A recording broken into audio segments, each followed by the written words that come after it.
Merci d'être avec nous. Donc c'est la première table ronde. Enfin, en l'occurrence, elle est rectangulaire et je suis tout seul, donc ça peut s'appeler plus une conférence qu'autre chose. Donc merci d'être là. J'ai quelques questions pour commencer, pour qu'on fasse connaissance. Qui parmi vous a déjà entendu parler du binaural? Waouh, formidable. Je ne m'attendais pas à un tel succès. Qui a déjà travaillé en binaural? Presque pareil, super. Qui fait plutôt de la face, du mixage de face en live? Du mixage de retour? Ok. Qui ne travaille pas dans le son du tout? Quand même, d'accord. Bon. On a à peu près donc tous les profils ici, réunis autour de la table. On va donc parler de cette possibilité aujourd'hui de traiter les retours de scène en format, on va dire, en audio 3D, parce que le binaural, c'est juste un outil parmi tout ça. La notion intéressante, c'est plus l'audio 3D. Je vais commencer par les questions. C'est fait. En 2 secondes, je vous présente qui je suis, puisque maintenant je sais qui vous êtes. J'ai été une dizaine d'années rédac-chef de Sonomag. Depuis cette année, je suis repassé consultant. J'interviens, je donne des cours à la fac en licence 3 à Chalon, qui est un super campus image et son, où on est très orienté sur le son immersif, le binaural, etc. Et j'interviens comme consultant associé dans une société qui s'appelle 192K, qui est un bureau de conseil en solutions électroacoustiques.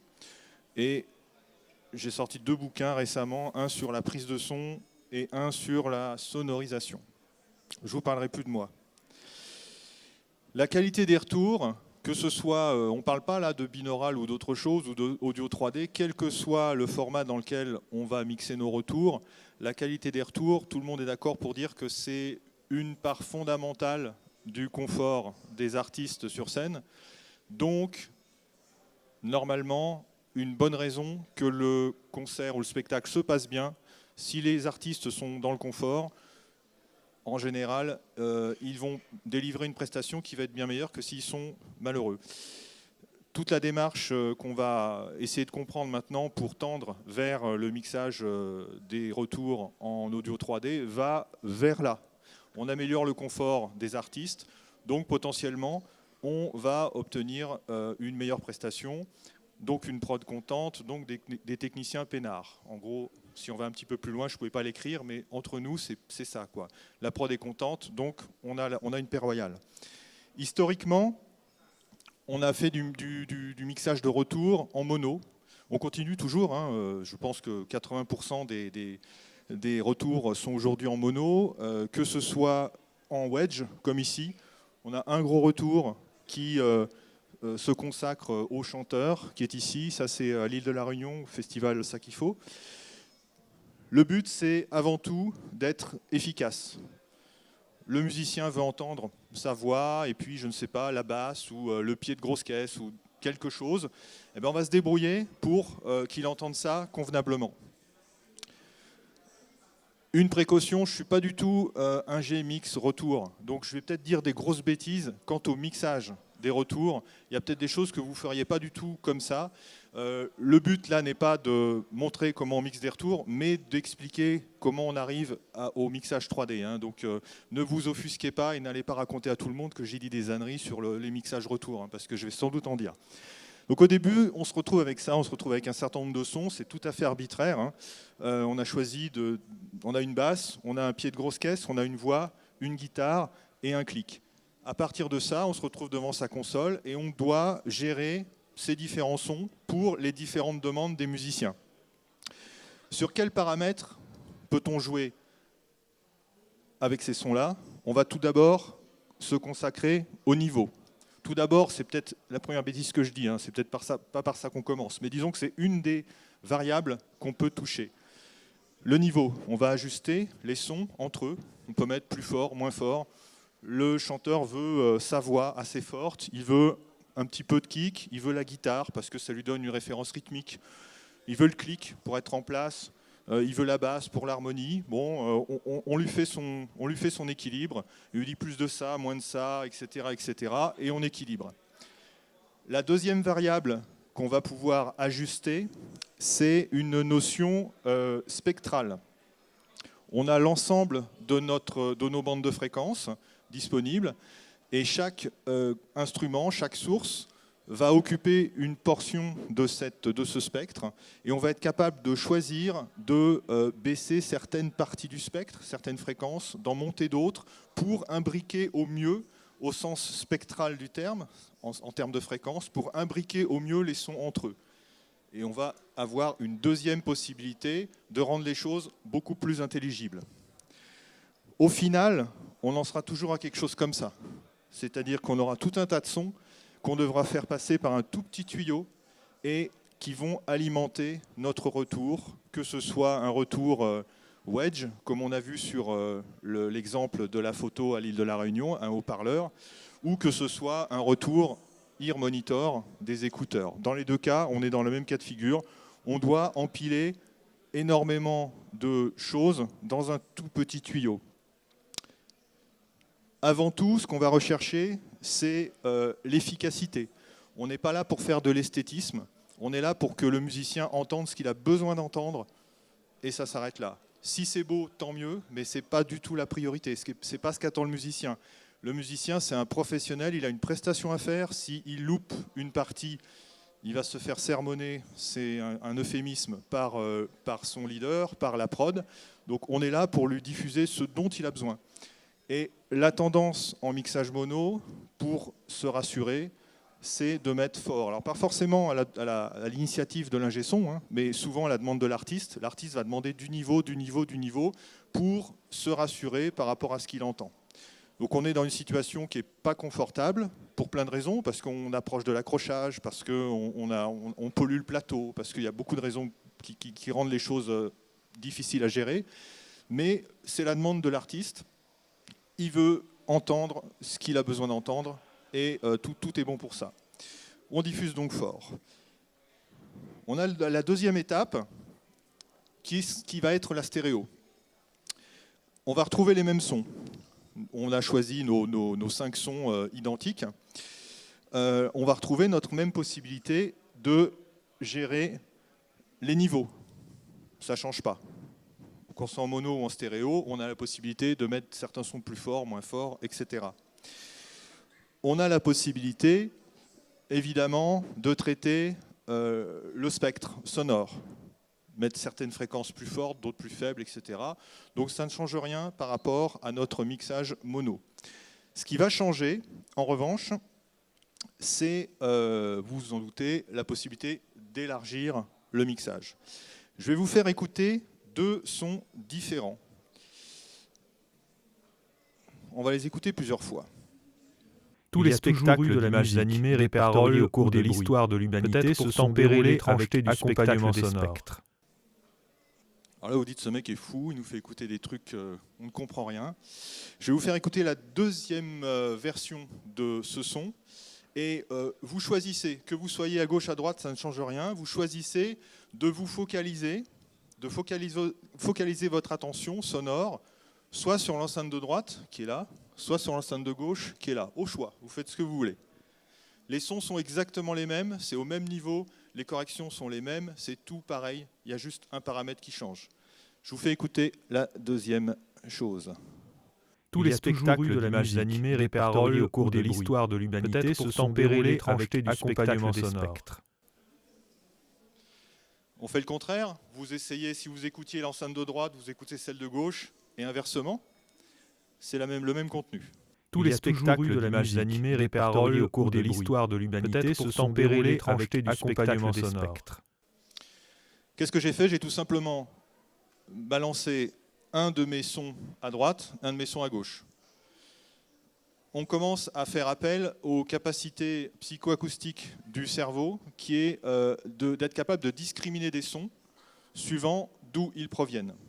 C'est ce qu'on appelle, vous avez sans doute entendu parler de cette histoire-là, l'effet cocktail.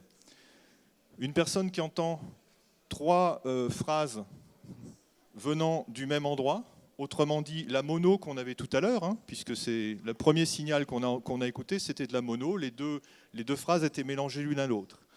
Une personne qui écoute le signal venant de face à lui, ça va être très compliqué de distinguer les sons les uns par rapport aux autres. Or, un musicien qui est sur scène, il va avoir envie de distinguer la voix de la guitare, de la basse, etc. Alors vous allez me dire, ce n'est pas les mêmes types de sons, ça va l'aider, etc. Oui, toujours est-il que dès lors qu'ils sont tous mélangés en un seul signal, c'est plus compliqué.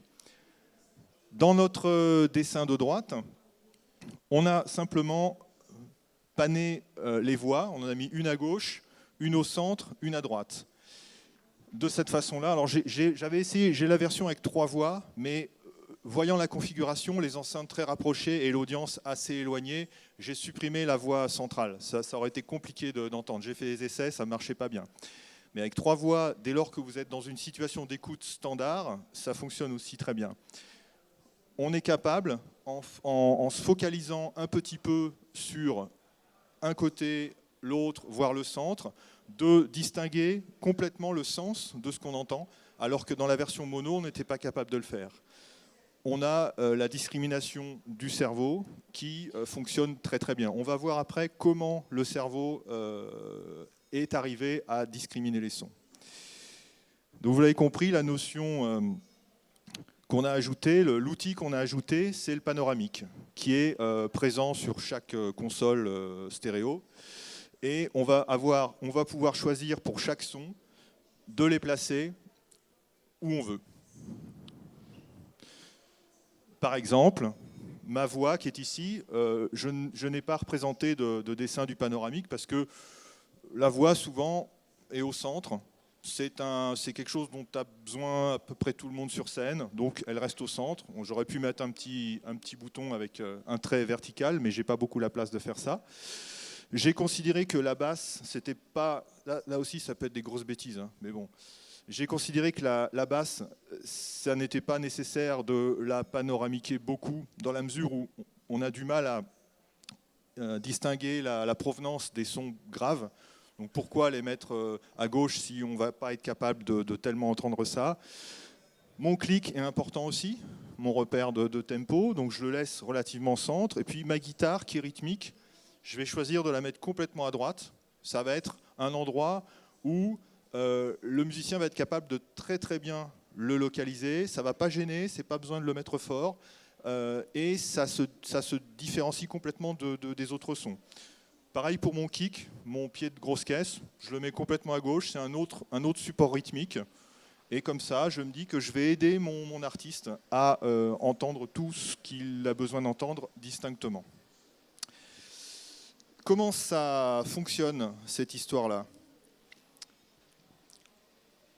Les panoramiques sur les consoles sont dits d'intensité, sur la plupart. C'est pareil, je vais pas pouvoir parler de tous les types de panoramiques, donc les panoramiques de phase, les choses comme ça, ça existe, on le sait tous, mais en 1 heure, on ne peut pas parler de tout. Donc on parle des panoramiques d'intensité, on parlera un petit peu après des notions de différence de temps, mais juste en éludant. Le principe est le suivant, si j'ai un signal qui arrive au même niveau des 2 sources, ici, mon cerveau va générer une image fantôme au centre et va localiser le son en face. Si j'augmente le niveau du signal sur la droite, et donc que je diminue sur la gauche, par effet de conséquence avec le panoramique qui est ici, mon cerveau va dire le son provient de la droite, je l'entends plus fort à droite, donc il provient forcément de la droite. C'est une capacité psychoacoustique du cerveau, c'est comme ça que fonctionnent les panoramiques. Le panoramique d'intensité. Si on veut aller un petit peu plus loin dans cette idée-là, on retrouve notre tête ici, on retrouve notre source sonore à droite. La tête, alors là je parle de cas de sources diffusées, de sources naturelles ou de sources diffusées avec une enceinte acoustique. Hein. Ce n'est pas le cas avec un casque. De sources naturelles ou diffusées avec une enceinte acoustique. La tête qui est ici va faire un masquage du signal. Mon son vient de droite, va arriver à l'oreille de droite en champ direct et va être masqué par l'écran que constitue la tête avant d'arriver à l'oreille de gauche. le spectre va changer, le signal va être coloré ici, il va manquer des choses, et ça va aider le cerveau aussi à déterminer à quel endroit se situe la source. Si on résume nos deux cas de figure entre mono et stéréo, notre tour mono, on a un son frontal, on n'a pas beaucoup le choix, on se débrouille pour empiler, pour faire rentrer tout au chausse-pied comme on peut. En stéréo, là on a mis le cas de retour de scène, de retour haut-parleur. En stéréo, on a ouvert notre champ sonore. On est capable de choisir où on place le son entre complètement à gauche et complètement à droite. Je ne vais pas au-delà pour l'instant de l'axe des oreilles. L'intérêt de la stéréo par rapport à la mono, c'est clairement d'être capable d'augmenter l'intelligibilité des signaux. En mettant moins fort qu'avant, moins fort qu'en mono, du fait que le cerveau va être capable de dire bah tiens, je vais chercher ma guitare, donc je sais qu'elle est là, je vais l'écouter là, et je vais entendre principalement ma guitare. Je sais que mon kick est là, je vais l'écouter là, donc je vais entendre principalement mon kick. Et suivant ce dont j'ai besoin, comme on a fait tout à l'heure avec notre écoute des deux phrases, j'ai besoin d'écouter la phrase de droite, je vais chercher, je vais dire à mon cerveau, écoute que de là, que ce qui vient de là. Et mon cerveau est capable, parce que depuis qu'on est né, on écoute du son en 3D 24 heures sur 24, donc à force, on a appris toutes ces solutions pour aller chercher les sons où ils sont.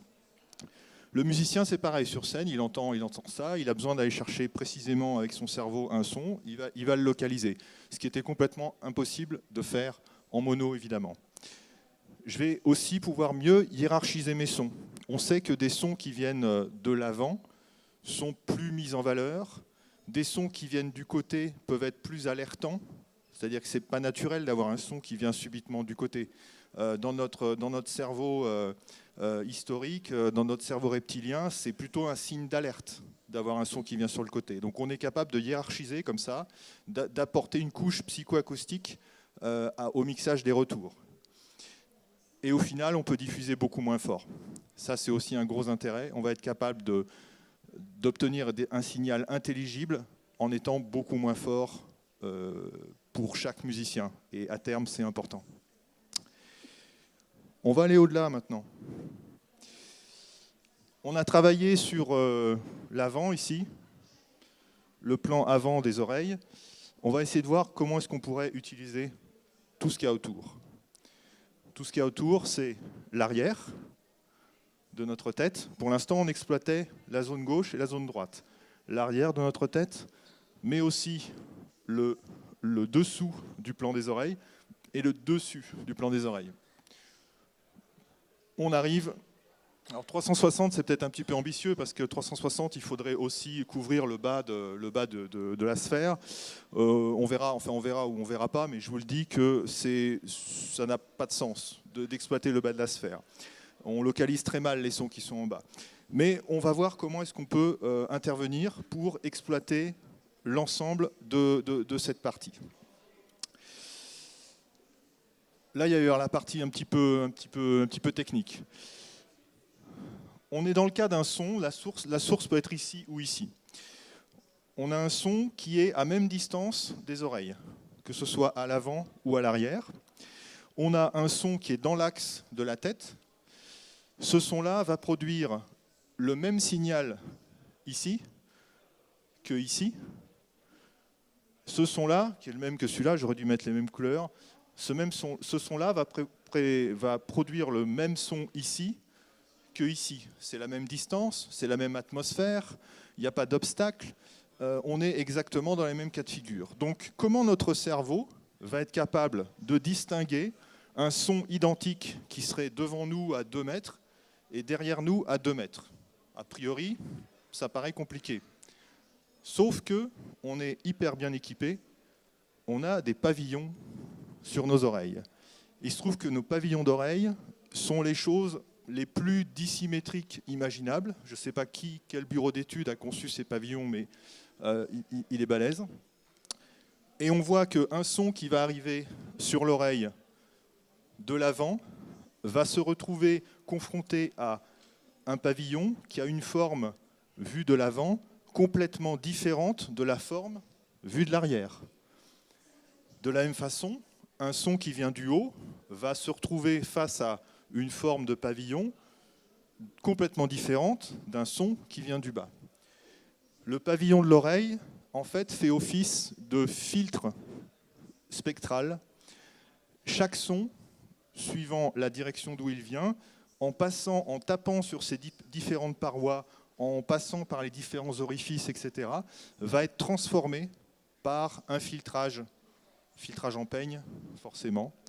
Ici, on a des courbes qui représentent ce que peut donner le filtrage d'un même son, suivant que le son arrive du haut. Le filtrage du pavillon, c'est la petite courbe bleue qui est là. Le même son qui arrive de l'avant, le pavillon va induire un filtrage de ce type-là. Les échelles sont énormes, hein. Ici, ça joue sur quasiment 20 dB. Les variations jouent sur quasiment 20 dB. Ici, ça joue sur c'est bizarre, les graduations ne sont pas en phase des traits. Enfin, oui, ils sont pas en phase des traits, mais bon, ça va faire une douzaine de dB aussi. Les pavillons, c'est ce qui va nous permettre de faire la différence entre des sons qui sont à l'avant, à l'arrière, au-dessus ou au-dessous, avec les mêmes angles.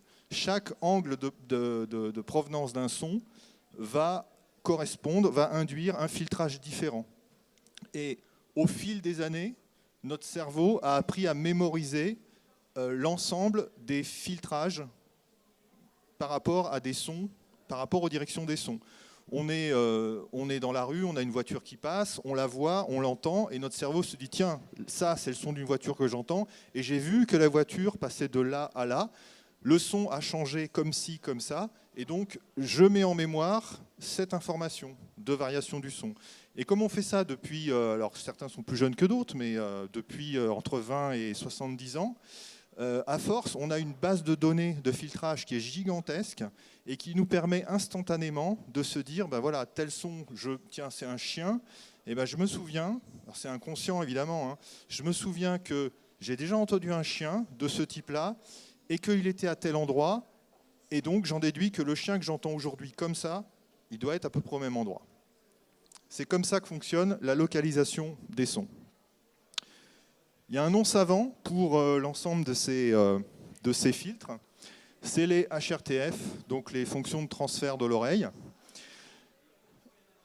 Donc je vous l'ai dit, chaque direction de son, chaque provenance de son, chaque mouvement de son correspond à un filtre différent. Tout ça c'est marqué.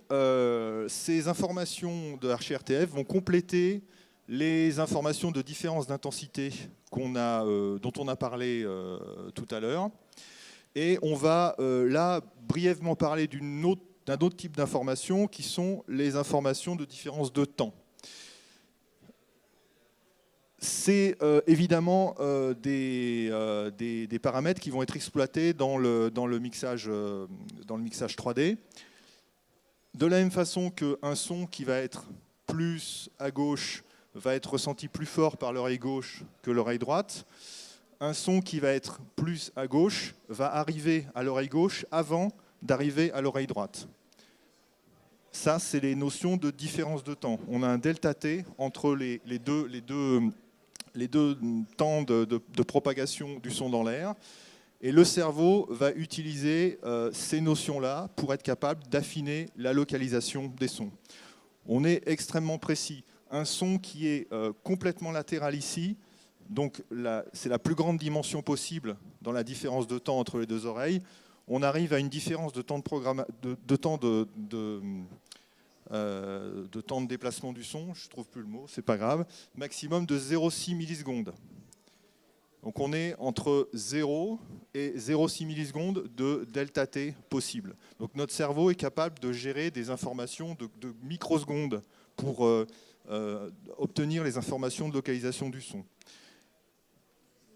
Dans les processeurs qu'on va voir à partir de maintenant, évidemment, ces notions-là sont exploitées. On rentre dans la partie binaurale de notre aventure. L'écoute binaurale, ce qui signifie exploiter tous ces filtrages dont on a parlé pour localiser les sons à 360, ne fonctionne qu'avec des casques ou des écouteurs. Avec des enceintes, on a une interaction entre les deux ondes acoustiques des deux enceintes qui fait que le résultat n'est pas probant, on n'arrive pas à distinguer. Le principe transoral des enceintes n'est pas compatible avec l'écoute binaurale des signaux. Donc à partir de là, on va basculer dans des solutions exclusivement d'écoute au casque. Ce qui tombe assez bien, puisque dans les retours aujourd'hui, il y a quand même en live, il y a quand même une grosse proportion de personnes qui écoutent avec des in-ear monitors. Hein. On voit de plus en plus d'artistes qui choisissent d'avoir des écouteurs parce que ça les isole complètement de l'extérieur, parce qu'ils peuvent bouger, parce que ça fait moins de niveau sur scène, moins de pollution. Il y a plein de raisons pour ça. C'est aussi plus précis, il y a plein de bonnes raisons. Le principe va être à peu près le même qu'en mixage mono ou stéréo. On va retrouver nos sons. Ce sont les mêmes sons que tout à l'heure. Et au lieu de les envoyer dans un panoramique gauche-droite, pour faire simple, on va les envoyer dans un panoramique audio 3D. C'est-à-dire un générateur de fonctions de transfert, d'HRTF, qui va être capable, à partir du son et d'une information, je veux le placer à tel endroit, de filtrer le signal pour donner l'illusion à notre cerveau que le signal vient de l'endroit où on a décidé qu'il serait. C'est ni plus ni moins que cette chose-là. Ces signaux filtrés sont mélangés électriquement et on les envoie vers les ears. Cette partie-là n'a pas changé, c'est la console. Cette partie-là n'a pas changé, on utilise exactement les mêmes ears que pour faire toute autre chose, voire même un casque audio. Ça marche avec des écouteurs d'iPhone, ça marche avec ce qu'on veut. Hein. L'amplification ou la liaison HF est la même. Il y a juste à implanter ces panoramiques 3D. Ça existe sous forme logicielle. Vous pouvez très bien mettre ça dans des stations direct-to-disc sans difficulté. On va parler maintenant d'une solution qui existe, qui est une solution soft et hardware, qui a été pensée. C'est la première solution, je dirais, qui est vraiment exploitable facilement par tous, sans bousculer le workflow, et qui fonctionne, qui est très intuitive. Et ça s'appelle la solution Klang. La partie génération de HRTF, c'est dans la boîte qui est là.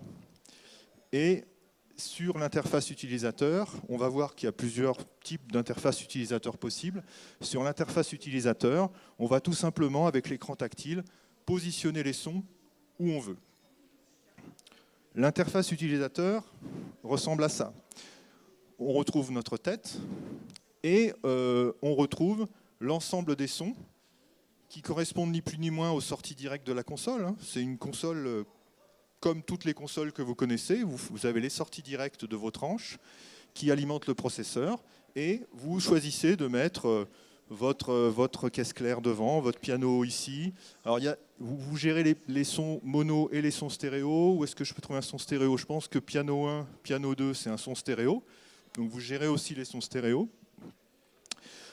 Vous placez tout autour de votre auditeur. Vous avez la possibilité évidemment au casque vous-même d'entendre ce que vous faites et de vérifier, de contrôler. Vous avez, après on parlera des sons qui sont là, en fait, qui paraissent être au-dessus de la tête, mais ça tombe bien parce qu'ils sont au-dessus de la tête. Le principe de ce type de solution s'intègre, je vous le disais, dans n'importe quelle configuration audio. Alors il y a un Otari Radar 2, je n'avais pas vu, mais ça c'est à mon âge, c'est vous dire. Mais on voit qu'on est là dans une configuration avec du matériel volontairement daté. La solution Klang va pouvoir s'intégrer dans n'importe quel type de configuration à partir du moment où tout le reste de la chaîne audio est exactement la même. On remplace juste le panoramique par un panoramique 3D. Le workflow se passe comme ça. La console de mix, la même que d'habitude. Les sorties directes que j'envoie dans mon encodeur binaural. L'interface utilisateur qui dialogue avec l'encodeur. L'interface qu'on a vue, c'était par exemple l'iPad qui commandait l'encodeur. Et puis l'encodeur qui délivre les signaux aux différents ears de chaque musicien. Je vais vous parler maintenant du travail qu'a pu faire Klang sur l'intégration de ces solutions directement dans les consoles. Parce que vous allez me dire, c'est bien beau, mais je vais pas prendre ma console, rajouter encore des trucs, c'est compliqué. J'ai bien envie de retrouver mon panoramique directement sur ma console. Eh bien, c'est possible. Bon, il se trouve que Klang a été racheté par Digico il y a 1 an ou 2, donc ça aide forcément pour faire ce pas. Certains reconnaîtront l'écran d'une Digico. À la place du panoramique tout bête, gauche-droite, tel qu'on avait jusque-là, on a donc notre petite tête qui apparaît et notre son que l'on peut faire tourner, qu'on peut placer où on veut pour que le musicien l'entende où il a besoin de l'entendre. Je vous parlais tout à l'heure des sons qui étaient au-dessus de la tête. On a ici un réglage d'azimut, c'est-à-dire la possibilité de faire tourner le son autour de la tête au niveau des oreilles, mais on a aussi une notion d'élévation, ce qui signifie que je peux venir monter le son et après le tourner, ou le tourner et après le monter, donc j'ai vraiment accès, ou le descendre. J'ai vraiment accès à l'ensemble du tour de la tête. C'est pas la peine de le baisser trop, je suis même pas sûr que ce soit possible, à mon avis c'est bridé en dessous de 15%, 15 degrés en dessous du plan des oreilles, ça commence à être très très compliqué, on ne sait plus trop quoi faire du son, on n'entend plus trop la localisation. Sur vraiment le haut de la tête, c'est pareil, c'est compliqué, mais on peut travailler sur plus de 30 degrés, moins 15 degrés, sachant que des études ont été faites.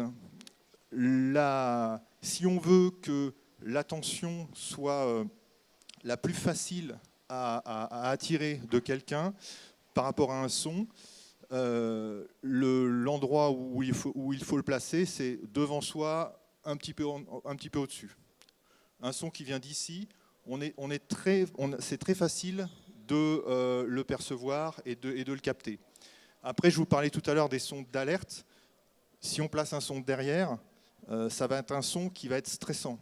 C'est-à-dire qu'on peut choisir de placer un micro d'ordre d'alerte, de le placer derrière le musicien, derrière la tête. Dès lors que ce son arrivera, le cerveau se dira il y a quelque chose de pas normal. J'écoute ce qui se passe derrière et j'interviens, je fais ce qu'il faut.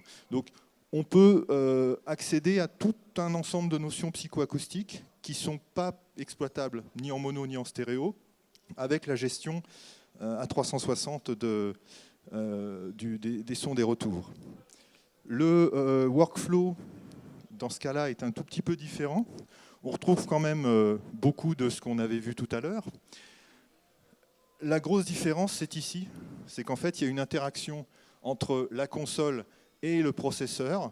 On a vu que l'interface utilisateur était directement intégrée sur l'écran de la console Digico. Eh bien, c'est ça, c'est cette commande-là. Tout se passe en OSC. Et on commande directement le processeur à partir de notre console, comme on l'aurait fait avec un panoramique stéréo standard. Pour la petite histoire, les encodeurs Klang acceptent tous les formats usuels. J'ai pas mis la date, il y a aussi la date, mais bon, la date, je vois moins ça en live. Tous les formats audio usuels, donc il n'y a pas besoin de changer de console, ça s'adapte très très bien. Et après, donc, on envoie nos signaux vers nos retours. De cette façon-là, on peut choisir, on retrouve les signaux de tout à l'heure, on peut choisir non plus de répartir nos signaux de la gauche à la droite ici, mais vraiment de venir les placer absolument où on veut. J'ai choisi de mettre le clic à l'arrière. Le clic, je considère que, en l'occurrence, que c'est quelque chose qui doit être alertant pour le musicien, donc je le place là. Le kick, c'est pareil, je me dis tiens, j'ai besoin que ça soit bien là, je le mets ici. La voix, ça reste toujours devant Comme je vous disais, l'idéal, c'est de mettre devant un petit peu plus haut, comme ça on est tranquille. Voilà, on peut faire ce qu'on veut, il faut faire des essais. Il y a une chose qui est importante, c'est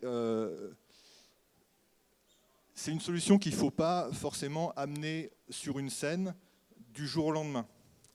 Comme je vous le disais au début, les musiciens sont là pour, c'est des professionnels, ils sont là vraiment pour faire quelque chose, ils ont une obligation de résultat, les musiciens de scène. Donc si vous leur dites du jour au lendemain, bon écoute, moi j'ai trouvé un truc terrible, je vais te mettre tes retours en binaural, tu vas voir, c'est le jour et la nuit, ça va être le rêve, ça va avoir tendance à le stresser plus qu'autre chose. L'idéal, c'est quand même d'arriver à le convaincre progressivement en disant, écoute, je vais te rajouter un petit truc, ou même rien lui dire du tout, je vais te rajouter quelque chose, et par exemple, travailler sur les effets à l'arrière de la tête, aérer le mixage, et lui conserver ses repères habituels. Ou alors, petit à petit, dire, tiens, ça c'est un instrument qui est un peu plus subalterne, bah, je vais faire quelque chose dessus, tu me dis si ça te va, etc. Tu écoutes. Et au fur et à mesure, il va y avoir une acceptation du processus. Révolutionner l'environnement du musicien du jour au lendemain, ça risque d'être compliqué. Autre solution, lui donner la main, avec tous les risques que ça présente, on est d'accord, hein. Mais potentiellement, le processeur peut être commandé par X interface tactile, et le musicien peut choisir lui-même de faire ses répartitions, ses niveaux, un peu comme ça se fait aujourd'hui en mono ou en stéréo, hein. C'est possible avec les processeurs Klang. Bon, à voir. Si vous voulez plus d'infos sur les processeurs Klang, si vous voulez écouter des choses, vous retrouverez sur le stand DV2. J'ai pas d'action là-bas, hein, mais voilà. Vous trouvez sur le stand DV2, vous demandez Laurent ou Claude et ils feront un plaisir de vous expliquer tout ça. Si on fait un bilan de ce qu'on a changé et pas changé, on va s'apercevoir qu'on n'a pas changé grand-chose par rapport à notre configuration standard. La console, c'est la même, les IR, les mêmes. Les liaisons, c'est tout pareil, que ce soit du filaire, du HF, tout ça, on ne change rien à tout ça. La technique de mix en soi, ça ne change pas. Il y a les mêmes principes, ça ajoute juste une dimension. Évidemment, il nous faut un encodeur binaural. Et pour entendre le résultat, on ne peut pas se contenter du wedge qui est posé par terre et puis qu'on utilise en retour. Il faut obligatoirement aussi passer par des IR. Et comme ce que je vous disais tout à l'heure, il faut convaincre les artistes. Et à partir de ce moment-là, une nouvelle dimension s'ouvre. J'ai fait des auto-questions. C'est-à-dire, plutôt que de vous donner la parole tout de suite, je pense que les 3 ou 4 questions auxquelles je vais répondre maintenant, vous me les auriez posées. Peut-on mélanger dans les IR du binaural avec des sons mono ou stéréo? Alors pourquoi cette question? Parce que comme tout processeur, le processeur binaural rajoute de la latence. Et la latence, c'est l'ennemi du live. On va rajouter 0,3 millisecondes, 0,6 millisecondes, quelque chose comme ça de latence. Il peut arriver que des musiciens en musique classique ou dans des univers comme ça un peu touchy disent mais moi je veux pas de ton truc parce que c'est en retard, ça arrive trop tard. On peut très bien décider, dans les digicos on peut le faire directement tranche par tranche, on peut très bien décider que tel son passe directement dans le mix sans passer par le processeur binaural. Donc pour chaque son on peut choisir d'avoir un traitement binaural ou alors une liaison directe qui chinte du coup la latence ajoutée par le processeur binaural. Au final, on mélange des sons qui sont mono, qui sont stéréo, qui sont binauraux et rien ne s'atténue mutuellement, ça fonctionne. Tout ça va dans les mêmes 2 canaux. Au final, on ne parle plus de stéréo, on parle d'un son de 2 canaux.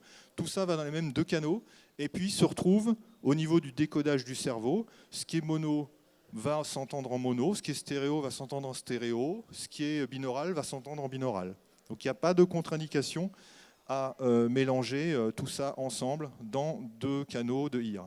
C'est même ça peut même être très utile dans les cas que je vous ai cités. Autre question, que donne un mix-down stéréo ou mono d'un mixage binaural? On peut se dire, voilà, moi je suis sur une tournée, mon processeur binaural tombe en panne, ou il y a des problèmes, je veux pouvoir basculer sur une solution de repli, je ne veux pas avoir besoin de refaire tous mes mix, etc. Le mix-down fonctionne, il n'y a pas de bidouille à faire. Ce n'est pas pour autant qu'il ne faudra pas retoucher le mix, parce qu'on risque de trouver des choses un petit peu étranges, mais un mix-down stéréo, enfin c'est même pas... oui, si, c'est un mix-down. Un mix-down stéréo d'un mix binaural s'entend tout à fait. Il n'y a pas de problème à faire ça. Même si, je vous dis, il faudra retoucher des choses parce que parfois on a des histoires de phases qui sont très très curieuses quand on écoute du binaural en stéréo. Autre question, peut-on associer des ears en binaural avec des wedges mono ou stéréo ou des subs? La réponse est oui, tout à fait. Il n'y a aucune contre-indication à ça. Encore une fois, ça ne va pas anéantir le travail audio 360. On va très bien pouvoir avoir une écoute en binaural de son et un complément, je pense à un batteur par exemple, un complément avec un gros sub à côté du batteur, sans que ça ne nuise du tout, à condition que les ears soient bien isolés, évidemment. Il ne faut pas qu'il y ait une pollution acoustique, mais à partir du moment où il n'y a pas de pollution acoustique, ça ne nuit absolument pas. On peut rajouter tout ce qu'on veut, des butt kickers, les trucs qui donnent les transmissions solidiennes, tout ce qu'on peut imaginer, on peut le rajouter. Est-ce qu'on peut prendre notre mix binaural, faire une réduction mono et l'envoyer dans le sub? Ça, il faut essayer. Je ne suis pas super convaincu. Il faut sans doute faire un traitement un petit peu spécifique pour les subs, mais de toute façon, on le faisait avant déjà, donc c'est pas un vrai problème. Je vous ai préparé, après les questions, vous aurez un flashcode que vous pourrez photographier, qui donne sur une démo avec un multipiste, sur une démo de l'encodeur binaural Klang, où vous pouvez agir dessus, faire votre propre mix et tout écouter, tout faire. Ici, ça n'avait aucun sens de vous diffuser la démo puisque vous n'auriez rien entendu, c'était sur des enceintes. Mais vous pourrez le faire avec vos écouteurs. Je vous laisserai flasher le code si ça vous intéresse après. Mais avant ça, est-ce que vous avez des questions? Je ne dis pas que je pourrais répondre à tout, mais est-ce que vous avez des questions? Ah si, je vais rajouter quelque chose. Il y a une option sur le Klang qui est intéressante, qui n'a pas encore été exploitée tellement aujourd'hui, qui est une option de tracking, c'est-à-dire la possibilité d'associer, de mettre un capteur sur le musicien, de façon à ce que lorsqu'il tourne la tête, en fait, la scène sonore reste complètement cohérente avec la scène réelle, comme s'il écoutait sans écouteur. Actuellement, vous avez le mixage, je ne sais pas, j'ai mon guitariste à gauche, mon pianiste à droite, mon batteur derrière. Si je me retourne, eh ben, je me retrouve avec les musiciens à l'envers par rapport à la scène physique. Avec l'option, c'est pas une option, c'est dans l'encodeur, mais il faut un tracker hein, pour le coup. Avec le tracker, lorsque vous tournez, ben, en fait, la scène sonore reste exactement conforme à celle de la réalité. Donc voilà, c'est ce que je voulais rajouter. Est-ce que vous avez des questions? Il y a même un micro pour ça que je vais ouvrir. Qui a des questions? Ah, Monsieur Brizard. Salut Axel. Salut. Oui, j'ai deux questions, des sujets différents. Selon toi, tu présentes Klang parce qu'effectivement aujourd'hui c'est le seul produit qui fait ça pour les ears. Mais selon toi, est-ce que des processeurs comme ceux de L-Acoustics, de DNB ou d'autres logiciels un peu adaptés pourraient devenir d'autres propositions pour faire du ear monitor? Alors pour moi, on n'est pas dans le même type de solution. C'est-à-dire que je pense qu'il n'y a pas de lien entre le binaural et une diffusion ELISA ou une diffusion Soundscape. Dans une diffusion Soundscape ou ELISA, on recrée un champ sonore à travers un certain nombre d'enceintes, un champ sonore conforme à une scène. Avec pas du tout les mêmes procédés qu'en binaural, où en fait on se contente de localiser des sons autour d'un point d'écoute. Donc pour répondre complètement à ta question, ça peut peut-être s'adapter, sûrement, ces gens-là ont plein de talents, mais actuellement, ce n'est pas du tout le même objectif. Alors, la question vient du fait que SPAT, Révolution de l'IRCAM, propose un peu les deux. Il y a des outils de binauralisation et des outils qui permettent de spatialiser sur des enceintes. Donc alors, du coup, la question, c'est est-ce que SPAT peut être une alternative à Clang, selon toi? Absolument. Il y a plusieurs solutions logicielles qui existent et qui fonctionnent bien. Pour moi, actuellement, le Clang, c'est la seule solution qui est, on va dire, plug and play. On sort du carton, on branche et ça marche. On peut parler d'Elisa et de Clang 2 minutes, dans le sens où il existe actuellement la possibilité d'utiliser le Clang pour écouter une configuration ELISA. C'est-à-dire qu'il y a une modélisation binaurale de la diff ELISA qui a été intégrée dans le processeur Clang. Pour en avoir discuté avec différentes personnes, des gens de L Acoustique haut placés et des gens du terrain et des gens même de Clang, les résultats ne permettent pas, sont très très confortables pour faire de la pré-production, mais ne permettent pour l'instant absolument pas de se passer d'une conformation avec une configuration ELISA, même si elle est plus petite en dimension que la configuration finale. On ne peut pas aujourd'hui, les outils ne sont pas assez précis pour qu'on soit capable de réellement entendre ce qu'on va obtenir avec une configuration ELISA via un encodage binaural. Mais s'il y a des passerelles, à chaque fois, il faut rajouter un outil. Ce ne sont pas les mêmes outils. Et SPAT, c'est pareil, tu disais toi-même qu'il y a différentes propositions et ce n'est pas le même outil qu'on utilise pour faire du binaural ou pour faire... voilà. Et on n'a pas parlé d'ambisonique et toutes ces choses-là. Enfin bon, il y a plein de choses qui existent. Là, c'est une utilisation très spécifique de l'encodage binaural, adapté au sujet de la conf qui étaient les retours. D'autres questions peut-être? Je vous ai assommé en fait là. Voilà.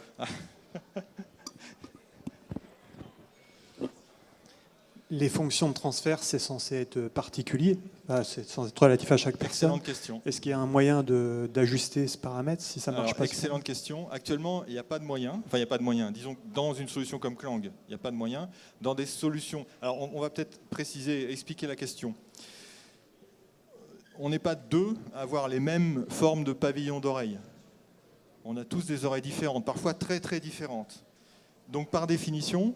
les fonctions de transfert, les miennes, ne seront pas les mêmes que les vôtres, que les vôtres, que les vôtres, que les vôtres. Il y aura des différences. Donc, comment est-ce qu'on peut construire un processeur qui va fonctionner avec tout le monde? Uniquement en faisant un compromis, en faisant un moyen-âge. On mesure un certain nombre de fonctions de transfert, 10, 100, 1000, je ne sais pas. Et après, on se dit, bah voilà, le compromis, c'est ça. De fait, ça fonctionne avec la plupart. Enfin, j'ai jamais rencontré personne qui m'a dit moi j'entends rien quoi. Pour moi c'est mono, ce son-là, je n'entends rien. J'ai jamais rencontré ce genre de personne. C'est clair que l'évolution dans tout ce qui est binaural, ça s'adapte à ce qu'on vient de dire ici, mais ça s'adapte aussi à tout ce qui peut se passer en binaural.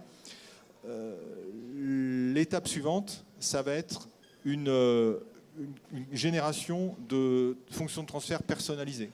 C'est-à-dire passer par un outil, chacun d'entre nous ira dans un, on ne sait pas encore quoi, sans doute un endroit où on fait des mesures audio, et puis sera scanné pour définir ses propres fonctions de transfert. Et on aura tous un fichier qu'on sera capable de rentrer dans le processeur, mais aussi parce que le binaural est pas mal utilisé pour générer des sons de jeux vidéo, des choses comme ça. Donc dès lors qu'on utilisera un encodeur binaural, on pourra dire, bah, tiens, je vais chercher mes propres fonctions de transfert et je renseigne le processeur pour que ça soit optimisé par rapport à mes formes de pavillon d'oreille.